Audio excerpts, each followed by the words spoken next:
But what is youth?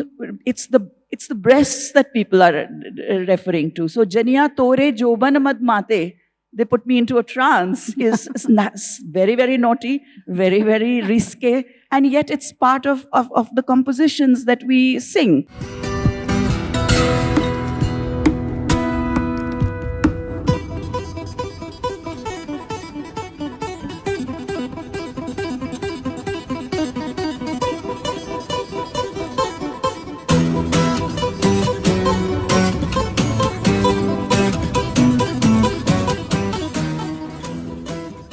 What really is India? There's been an argument, are we India? Are we Bharat? Is Bharat exclusive of India? Is India exclusive of Bharat? And there's no one better who can literally epitomize the spuriousness of this conversation than the speaker who's going to be coming on stage. We had a speaker in our last edition, G.N. Devi, a linguist, and he had a beautiful description of India. He said, we're a collaboration of civilizations, that there are many timelines in this country. History takes note of timelines. But in India, timelines are contiguous, and diversity is at the heart of who we are. So at this time, when there's been this riven public debate, we thought of having no other than Shubha Mudgal to be here and to share a song yatra across India with us. She's a Padma Bhushan awardee. She has a lot of accolades to her. But as I said, for me, the best introduction to her is to say that she epitomizes the spirit of India that we live in our daily lives and we are protectors of and proud of. Ladies and gentlemen, please welcome Shubha Mudgal.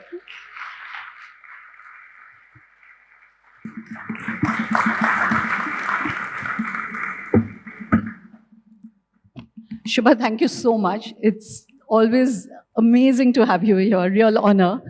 Thank you, Shoma. It's always a pleasure to speak to you. But now I'm a little scared with what I saw right now. I said, what am I going to do in this age of artificial intelligence? Where am I going to be? Is somebody going to give me all the rags that I sing? Well, it's true. One of the big debates is what is human creativity? Because it can be replaced. It's not only replicable, it's replaceable. But Shubha is also one of the speakers at Synapse, because we're going to run one strand through the conference, which is what machines can't do. And there again, you epitomize what machines can't do. So all human hope and repository is now in you, Shubha. But let's start, Shubha. As I said, the whole conceit of having you here today was to really remind us of the sheer beauty and spread of India. And that starts with you, in your person. So, share your childhood with us. What were the kind of musical influences that shaped you in your childhood, starting with your mother? Well, I grew up in a home of music lovers. Very often when you meet musicians or when you read their biographical information, a lot of musicians who come from families and khandans of musicians, they say we are 7th century followers of a tradition. I guess I could only say that I'm from a tradition of music lovers, because my parents were not Khandani musicians, but they were absolutely obsessively in love with the arts, to a point where I think had somebody nudged them a little, they might have become full-time artists. But they had both learned music to a certain point. However, they hadn't taken it up as their careers or their livelihoods or their professions. They taught English literature at the University of Allahabad. And my only sibling, Ragini, who is here, both of us were given every possible opportunity to engage with the arts, to learn whatever we wanted. We started out by learning Kathak dance. I started when I was about 4. And my mother would also teach me a whole lot of compositions and various kinds of music. So, when you first asked me to speak today, I thought of the one point that perhaps has been part of my musical journey throughout. And the one part that remains constant and is never shaken is the diversity, the sheer rich diversity of Indian music. So when I started out, my mother first taught me a very famous Tulsidas bhajan, Thumak Chalat Ram Chandra Bajat Pejanya. She was a great admirer of Pandit Divi Paluskar, and his record had really become hugely popular. And so my mother taught me that particular composition of the great Tulsidas bhajan. She herself was from Kumaon, so we grew up listening and learning Kumaoni folk songs, Kumaoni holies that she knew. My father was had lived for a long time in Banaras, and his family knew a lot of wedding songs. And so we also learned all the many wedding songs that were in the family. When we started learning Kathak, we had teachers from Rajasthan, the Gangani family, which is very famous for its commitment to Kathak, and they've been torchbearers in actually teaching. One of the family of Ganganis was teaching us, and he would also teach us, how to dance on small Rajasthani folk songs. O mane pivariyo acho ghano lage, main koni jaun sasariye, which we would dress up in lehengas and dance to. So here itself, within the very first few years of my life, I was listening to music that was part of the accompaniment to Kathak. I was listening to Tulsidas's bhajans as it was being rendered by a great doyen of the Gwalior Gharana. I was listening to Kumaoni folk songs, remembering, learning Rajasthani folk songs. And so diversity really has been the one big thing that I've cherished. So, Shubha, that's... just to carry that joke one notch further, is that maybe there'll be a time where AI can actually write dohas and they can write, they'll be trained on these data sets and they can do it, but they'll never be able to sing like you. So give us a sense of what your childhood oral sound was. So sing us a bit of the bhajan that your mother taught you. So it went like this. A lot of you would have heard it and probably know it also. Thumak chalat Ramchandra, ठुमक चलत रामचंद्र, बाजत पैजनिया, ठुमक चलत Ramchandra. Or for example, when she taught me a Kumaoni folk song, a Kumaoni holi, which was very popular was, it went something like this.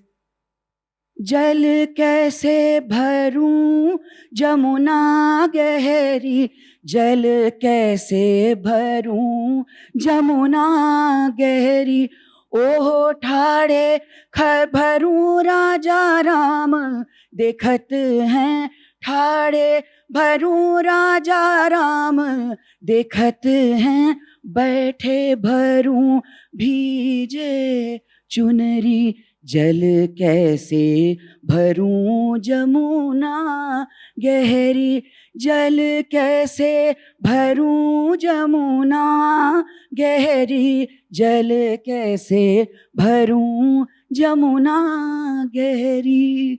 Beautiful.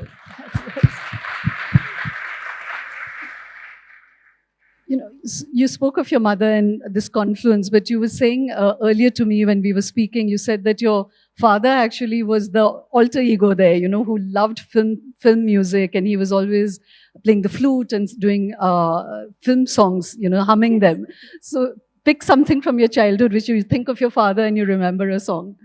I remember that he was a great, great, great Kishore Kumar fan, and he would make us these mixtapes of Kishore Kumar's songs, of his favorite ones. And he would very often say that his favorite song from Kishore Kumar was Koi Hamdam Na Raha, Koi Sahara Na Raha, Hum Kisi Ke Na Rahe. And he would play that on the flute, although he was learning classical music from Pandit Raghunath Seth. He would often play film songs for us. He was also, he had learnt classical music, but he was a great storyteller. And I remember one occasion when he said, I've also learned classical music. He sort of boasted to us. And we said, really? He said, do you know what a Lakshan Geet is? I bet you don't know what a Lakshan Geet is. Now, a Lakshan Geet is really a way of teaching people about a rag. So it's a song about the rag and actually carries within the lyrics lots of little information about the rag. So whether it's to be sung in the evening, what kind of swars are used in it, what kind of mood it can create, etc. So all the lakshans or the characteristics are described in that composition. So he said, I bet you don't know what a Lakshan Geet is. I said, no, I don't. He said, I know one. I mean, I can teach it to you if you're nice to me. And I said, yes, please. And so he started teaching me a Lakshan Geet in Rag Pilu. Ajab thaat sakhi पीलू को बतावत. So Ajab Thaat Saki, it's a strange scale. Ajab Thaat Saki, पीलू को बतावत. This was the first line, and then he taught me the rest of the song. Years later, when I started learning music formally, and my first music teacher, somebody came to actually see whether we could be trained in music or not. They said, "Have you learnt anything?" And I said, "Yes, I know a Lakshan Geet." And my father sort of darted out of the room, hid behind the curtain, and then said, don't sing that. So I said, okay, I thought maybe let me sing Thumak Chalat Ramchandra or something. And then I asked him later, why did you stop me from singing that song? He said, because I didn't really know the next line. I just cooked it up and taught it to you. So he taught me, Ajab thaat sakhi pilu ko batawat, pal mein hasawat, pal mein rula.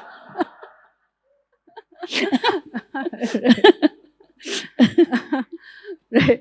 I'll bring you back to your, if you don't mind, maybe just give us a bit of his Kishore Kumar songs, sing it with the gusto he must have if this was his. He used to play it and have this very sort of, fall-on look, because he said it was such a song of great melancholy. I think he was up to some tricks, but I remember, I love the song myself. So just a line, although I'm not a specialist, but Koi hamdam na raha, koi sahara na raha, हम किसी के न रहे, कोई हमारा न रहा, कोई हमदम न रहा, कोई सहारा न रहा. Beautiful. I don't know about you all, but when you listen to that, somehow music is almost like a vehicle. Like I can almost picture your father pottering about in your house. You literally get a sense of the intimacy of a family, where this kind of a sound chamber is going on. So thank you for sharing that, Shubha.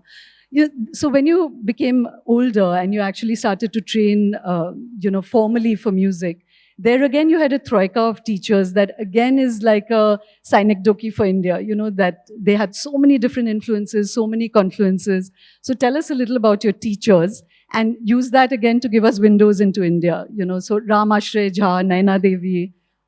So actually, before I do that, I'd also like to mention that, the inherent interdisciplinarity that really characterizes the arts in India must be mentioned here.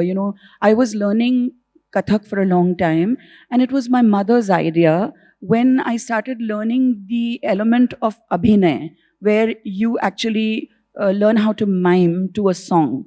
And at one point of time in the history of Indian music and dance, the dancer and the singer could be the same person. So the very person who actually danced would also be able to sing that composition. Today, we have an ensemble accompanying the dancers with a singer who will sing out the composition. But my mother felt that it would be a good idea for me to study music and to get an insight into music, because she felt it would enrich whatever I did, whether I continued to learn dance or then dropped both or whatever. And so she said, there is this element of Thumri, but you can't learn Thumri till you learn Khayal and till you learn Ragdari music. So that's how I actually even thought of studying music.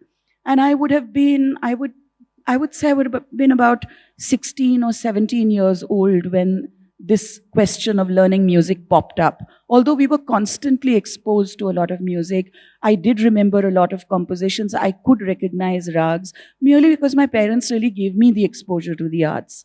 But I had no formal talim in Hindustani classical music. And at 16, 17 is unusual and unconventionally late.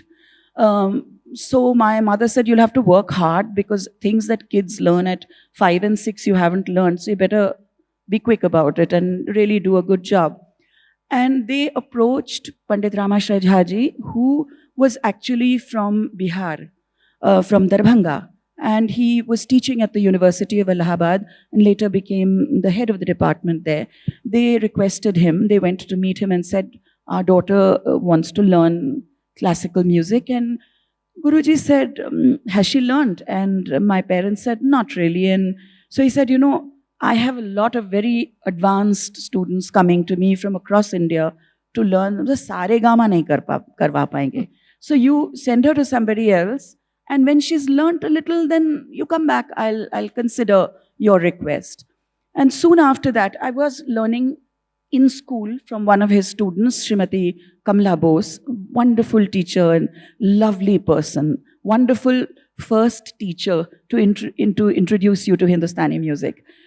So, in a freshers contest, I swaggered on stage because I thought, I'd been learning, I'd been listening to music, and I said, there's not going to be too many people singing. So I just swaggered on with this kind of arrogance that I'd be able to, hold my sway. And I froze as soon as I came on stage because one of the judges was Guruji. And for a freshers contest. And I know that I sort of wobbled weakly through whatever I was presenting. But a few days later, the doorbell rang and I was singing, I think, a film song, probably from Guide, because I loved the songs of Guide. And I opened the door and there was Guruji, and I sort of froze again in horror. And he said, hey, tumko seekhna hai na? Sikha denge hum. And he started teaching me after that. Right. I would go to his home with my parents early in the morning, learn from him, and that journey continued. He would teach me, again, I'd like to mention that though he's considered one of the greatest scholar musicians India has seen in recent times. But he could teach me the most difficult of rags. He himself had created many folk songs. So if it was, let's say, holy celebrations in the university, we would all be taught songs for Holi. And if they didn't have his pen name in the song, you wouldn't know that it wasn't an old traditional song. So that was, even there was so much of diversity and variety that he himself gave to us. Right. He had actually run away from home to join a Ramlila company.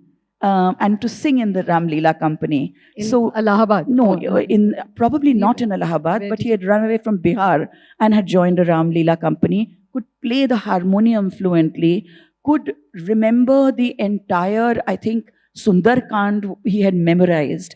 His memory was phenomenal, and the kind of material that he remembered was, Shoma, just outstanding and sort of jaw-droppingly amazing. Right. So since he hardwired eclecticism into your music, again, even if you feel that I'm making you perform every 3 minutes, but that's what we're all here to celebrate. So give us the whole, one end of the spectrum of what he taught you, something really classical and soaring, and then the other end of the spectrum, which will make us feel like the length and breadth of India. So when he first came when I first started learning from him, you are usually taught either an evening rag or a morning rag. And Guruji started teaching me a very popular and a rag with great scope. In fact, he used to refer to it as Maharag because it had so much scope. You could sing a ghazal in it, you could sing a film song in it, you could spend hours singing a khayal or a dhrupad in it, a tarana in it, and that was called Kalyan or Yaman. So one of the first rags that I learned was Yaman. And interestingly, he would say, he would tune the tanpuras for me, and we would start the session. And then I realized that, ucharan, or the way to enunciate or to actually sing out a particular swar is so important. So for example, the Vilambit Khayal, this is a big kind of a slow composition that is taught, and which is quite difficult for a beginner to negotiate. You're clearly being humble because he heard you. I was a disaster. Spoiling. He heard you wobble through a freshers competition, and he came to your house to teach you, Shubha. I think he was being kind. Suspiciously like public figures and their humility. No, I think he was being kind to his colleagues, my parents. But because I remember that the first word that he said, the composition said, Mera man bandh lino. And the the melody was something like this. Mera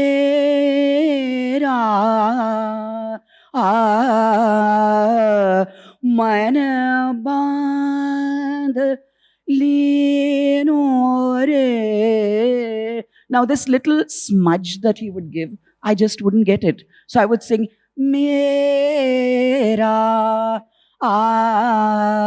man bandh suno, he would say. Mera. Can you hear the smudge? And I just couldn't get it in this kind of, it's like a smooth smudge. It's not a scribble. It's not mera. Yeah. It's mera. Man bandh. There's a flowing quality to it. And I would keep listening and keep listening. And though I had a fairly quick oral memory, getting used to listening to his ucharan, getting used to listening to the way he dealt with his voice, the way he used his voice like a paintbrush. You know, he was using his breath like a paintbrush. It was a journey that was delightful in more ways than one. And of course, I got scolded, rapped on the knuckles many, many times. And I made a nuisance of myself. I was disobedient, I was rebellious, and I wouldn't work as hard as I should have. But I think he was really kind to me. And my parents too were wonderful supporters in the way that they were always there, but never doting. But you know, Shubha, every time I speak with you, the question that really knocks at my head is that what has happened in the way we speak about classical music in India, that it doesn't catch on and is, you know, it's still in a little alcove of its own and not, I mean, a young generation listens to rap, you know, there's a mathematical beat, but every time one actually listens to classical music, it's so complex, it's something so, you know, wonderfully, it's got beat, it's got rhythm, it's got, so what do you think is missing? Like, why does this not jump the boundary and into a younger generation, into popular consciousness? Like, and before you answer that, top that up with then singing us something which just shows us the full raftar, you know, from the alap, the vilambit to the full pace, you know, like which would just wow us. Yeah, so, you know, I think one of the issues is that I don't see why everybody has to like classical music. I mean, why should some people not want to listen to it? And why should we be perturbed about it? I mean, if diversity is so much a part of this wonderful country and this wonderful land, then let people have different musical tastes and preferences. And let's not get agitated about the fact that fewer number of people relate to classical music. But also, I think it's not just an issue about classical music. I think it is about traditional arts and the way we talk about the traditional arts. We are almost giving them a kind of a hallowed reverence, creating a distance between the listener, the casual listener, and even among students. When you say to a student who comes to you to learn, even though it may be true, it is true, 40 साल हो गए हमको, अभी तो हमको कुछ आया नहीं, तो आपको क्या आएगा? Why is that child going to, or that young person going to come to you and learn? They'll say, 40 साल में नहीं आया तो भैया, why should I spend my effort and time on it? You know, I mean, this is the truth.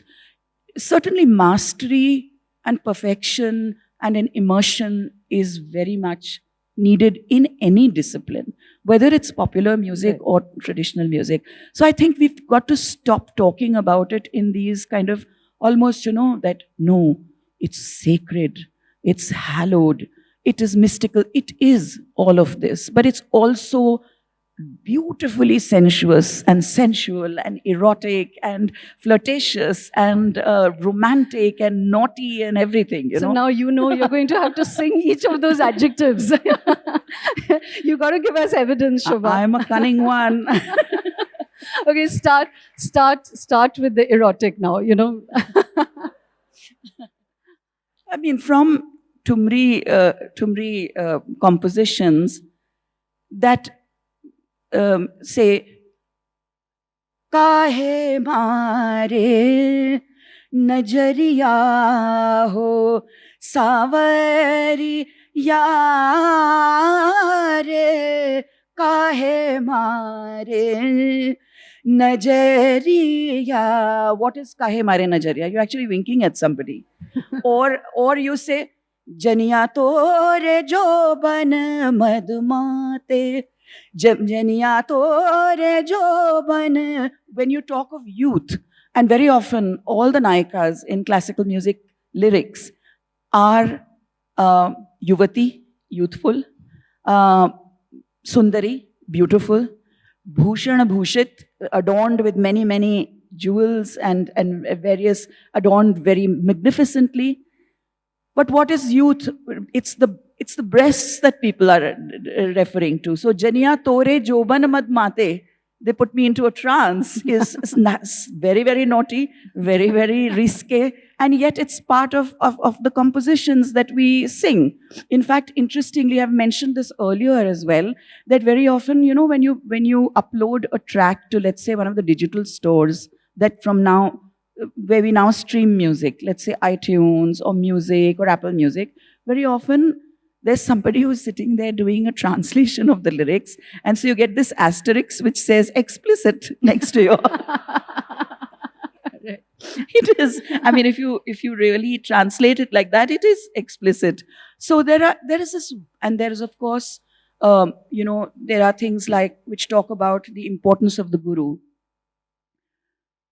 Re pa re ga re sa Guru ke pag pariye dhariye dhyan, man Guru ke pag pariye dhariye dhyan, man Guru ke pag. So there are also these songs which talk about the great reverence in which the Guru is held. So I think it's really a huge canvas that is before you. How you share information about that, what you select, and how you communicate.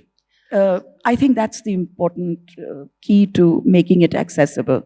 So, we were just saying not to make it hallowed. And so you're quite often also critical, though you've served Hindustani classical for your entire life, but you're also very critical of it, in terms of it also revealing caste prejudice, gender prejudice. It literally alienated women from its tradition.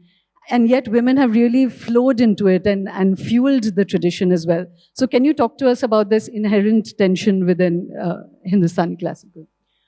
Yes, I think I really feel that the Guru Shishya, the mentor-disciple relationship is a very special one, because it allows for customized training for each student. So even though a guru may have a certain style of imparting training, for each disciple, he or she will customize it, because each disciple's strengths and limitations are different. Right. And I think that's really a wonderful way for a teacher to impart and share knowledge. But how does this relate to the question I was asking you about this discrimination? So I think the amount, the way in which the guru has been placed on a pedestal, and justifiably so, because these are people of great wisdom and great generosity also. At the same time, the power equation is completely skewed. Sorry, Shubha, I was just trying to lead you to, you're talking about the teacher-student relationship, which you've already spoken of. I was asking that what role did women have to play in the classical tradition? Yeah, so women have been, they've played many, many roles. They've been disciples of the great ustads and gurus. They have paid them very, very, very handsome salaries and for training them. They have, looked after them and served them. And yet, very often, women artists may be admired and respected for their immense musicianship, but they are never really put on the same level and stature as the male ustads and pandits. And it's not only about the fact that there's no term for, let's say, a female maestro. We don't have a word that is let's say like an ustad. Today we are all called vidushi, but we are not called, that still is a newer term. And everybody who sort of becomes a top grade or A grade artist on radio is called vidushi. Right. So you're wise, but you're still not an ustad. But okay, so let me bring you to the women in your life. So Naina Devi was a big influence in your life, and she was your teacher. So you were talking of Ramashray Jha and others that have played a big role. Talk about her music, and she was also drawing. She was from Rampur, the Agra tradition, etc. So how did that play a role in informing your music? Naina ji was I think she's the only female ustad I learned from. And she opened her home, not just for me, but all her disciples in a manner that I can't tell you. It was just generosity at another level. And so any disciple of hers whom you speak to is going to come up with the same story about how Naina ji welcomed them into her home.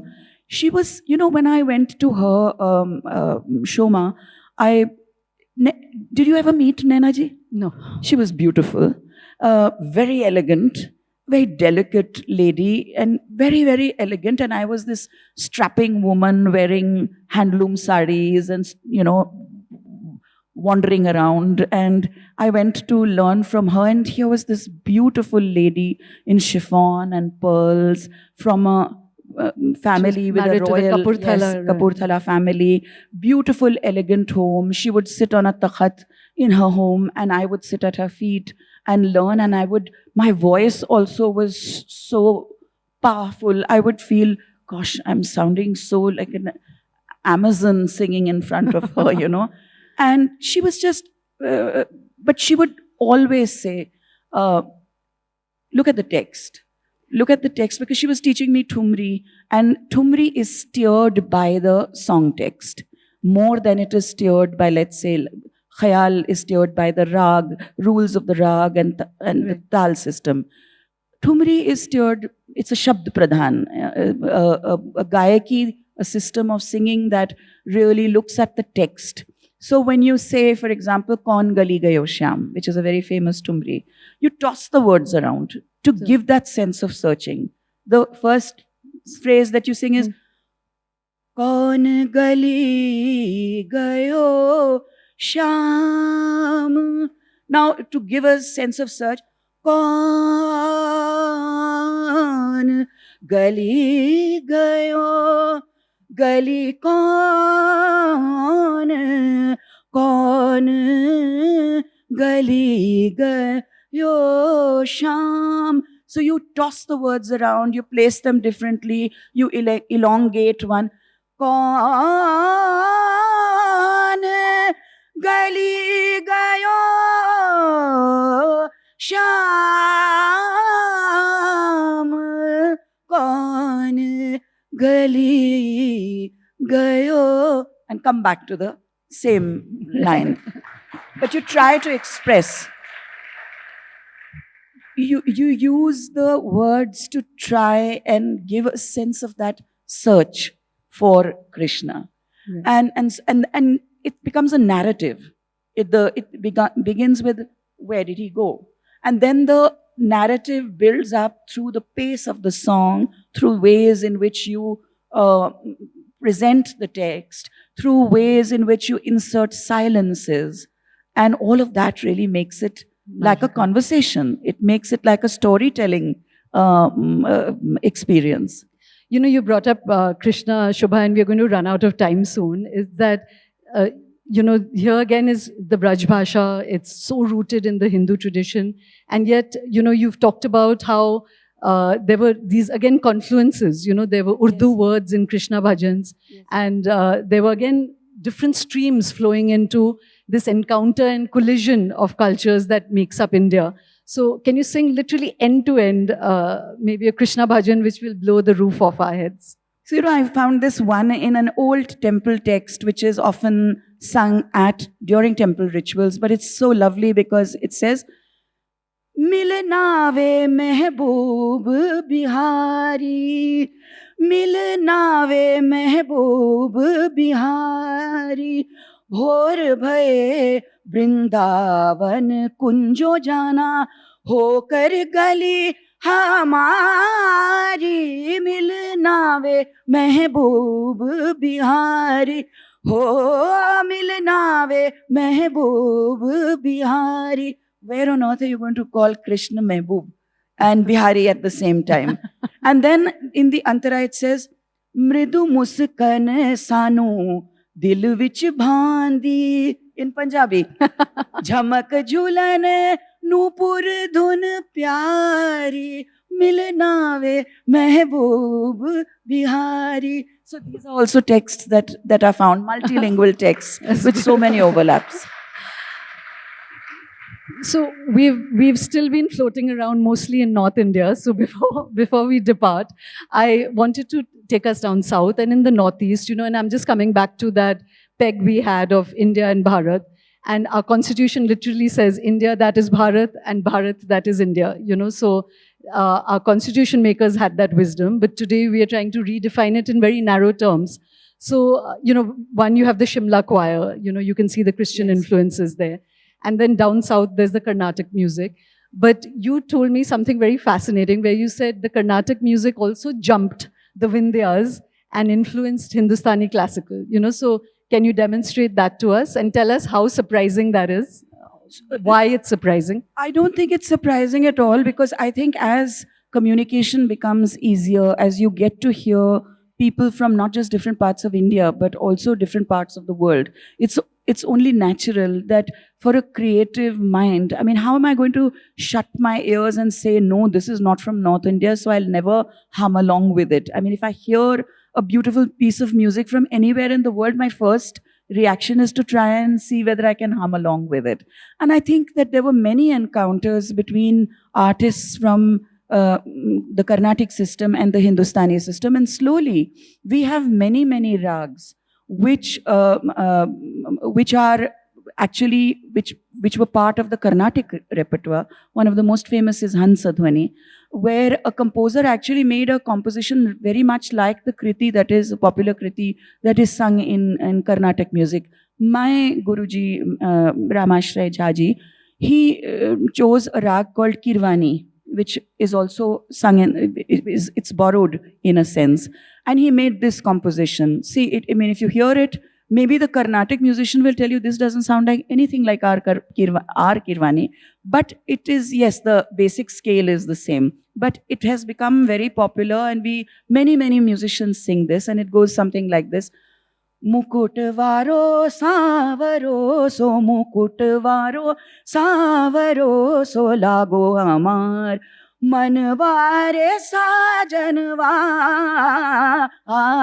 mukutvaro. So he has made this composition in Kirwani, which is actually in a sense not a rag that was a Prachin rag, an ancient rag, or very much a part of the old catalogue of Hindustani rags.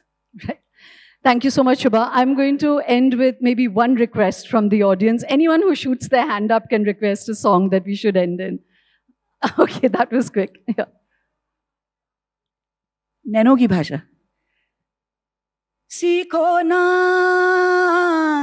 Nano की भाषा पिया, कह रही तुमसे ये खामोशियाँ. सीखो ना पिया, लब तो ना खोलूंगी मैं, समझो दिल की बोली. सीखो ना नैनों की भाषा पिया. हाँ. Thank you.